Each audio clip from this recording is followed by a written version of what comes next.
Mga bro, minsan pala nakabili ako ng sweet melon. So sa sobrang tamis niya, inggan niyo akong i-dry yung seeds at sinubukan kong itanim. So tingnan natin after ilang weeks. Di ko nga nasusubaybayan dahil bumibiyahe tayo, uuwihan tayo ng probinsya. So samahan niyo ako.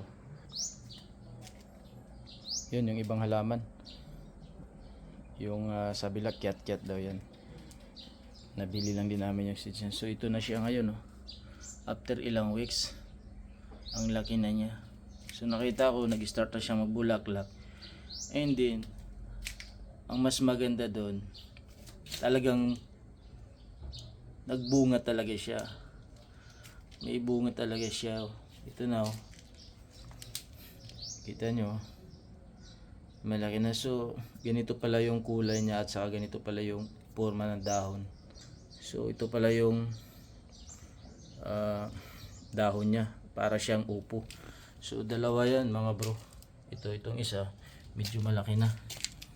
So nilagay ko lang ito, ipinatong ko siya sa paso para hindi siya makainin ng uod.